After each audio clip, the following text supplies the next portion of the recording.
Reggae artist Buju Banton spent his second day in Belize not at the beach, but among the gang leaders of Belize City. With the collaboration of Home Affairs Minister Karim Musa and leader of the opposition Shine Barrow, Buju Banton explained that he had a heart-to-heart with the men following a violent weekend. It was a coming together of the young minds who are basically out there.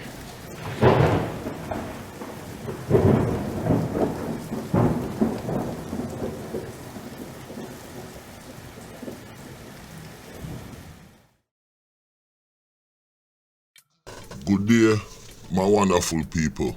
It's me again, the great, one more great countryman. Remember to like, share, and subscribe, and hit your notification button.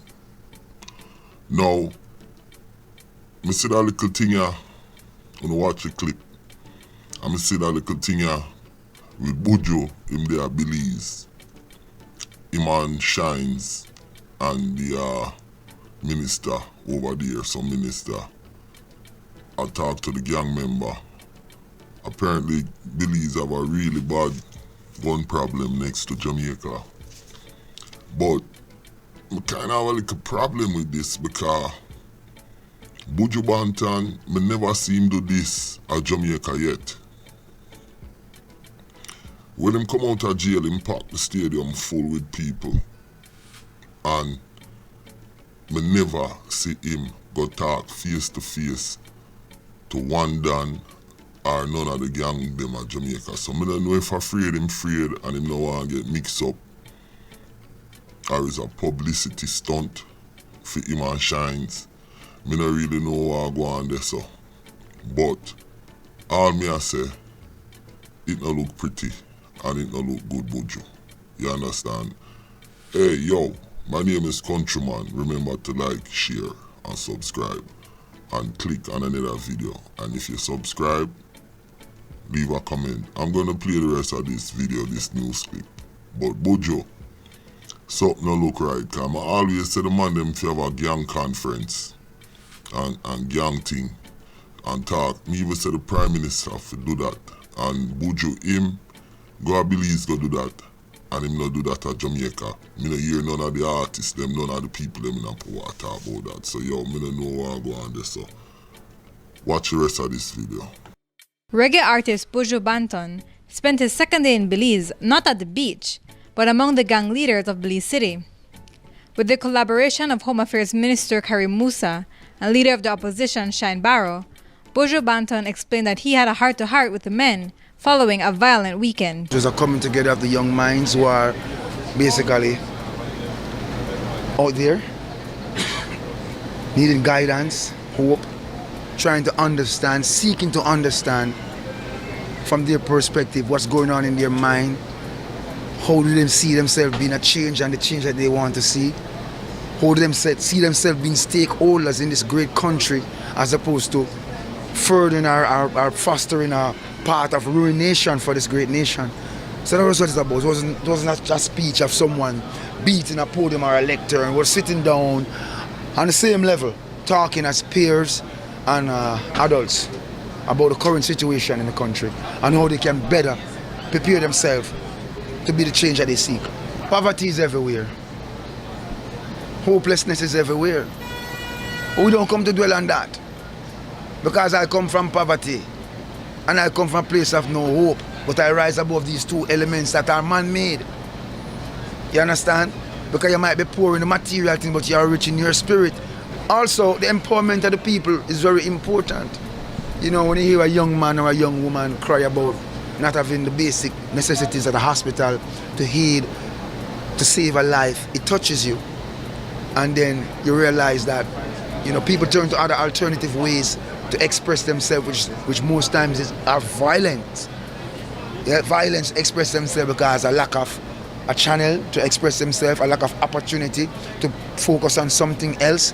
And these are some of the issues presenting the more impoverished communities that are looked down upon as the the dregs of society, so to speak, right? But they have never really been addressed to see the core concerns or try to ameliorate them in any way. And while the cameras weren't allowed inside the mediation room at the Old Belize, Minister Karim Musa didn't miss the photo opportunity and explained that someone as influential as Buju might be able to get through to the young men. I would want to characterize this engagement in several ways.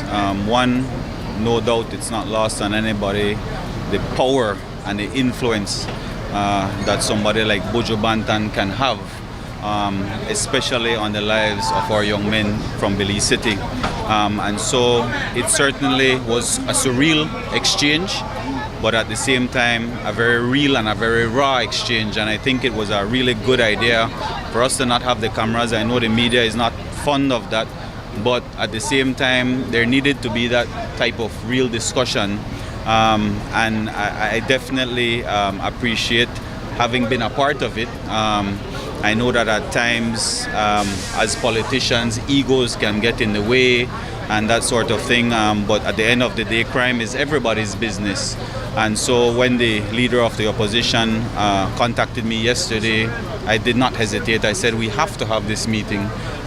Whatever we can do to stem the tide of violence that rears its head every so often, we have to bring in those people who can influence and change the mindset of our people. But what's the difference between this mediation and every other one that governments have held with these men? Well, Minister Musa said that the PUP is doing it differently. There is a difference, in my opinion, in this new approach of this administration. You may say you've seen it before, but to be quite frank and honest, we've never had this type of buy-in from the members of the Leadership Intervention Unit, totally non-political. You have people on there who support the United Democratic Party, who sit on that board and who advise and give us that guidance. And so I definitely see this as a bipartisan effort this administration has implemented, and you won't see the dividends now. That's what I think everybody wants to see, answers and solutions now and results now, but this is a work in progress. But the Shadow Minister for National Security, Michael Perifete, isn't so optimistic. I am not a big fan of these meetings. I have never supported them in the past because I believe that nothing really comes out of them. But I really wanted to have a say to the influencers today in the streets, as we believe they are, in the presence of Minister Musa and my party leader, Shine, that listen, we want to hear some solutions. The presence of a person we all know, Buju Banton, hopefully that would have gotten their attention.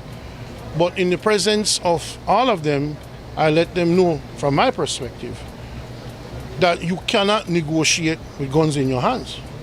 Nobody is going to listen to you, and nobody is going to hear what you have to say if you're killing each other.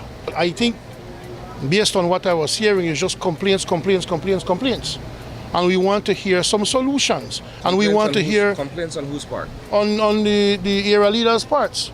Complaint about land, complaint about this. We had to remind them that lands have been given to them before, jobs have been given to them before, business opportunity have been given to them before, and still it hasn't stopped. So what is it that you really, really want? And it was a tough discussion, but a meaningful discussion, and if it is going to lead to reduce violence, then I'm all for it. Time will tell whether or not the commitments that we've made today will come to any sort of fruition.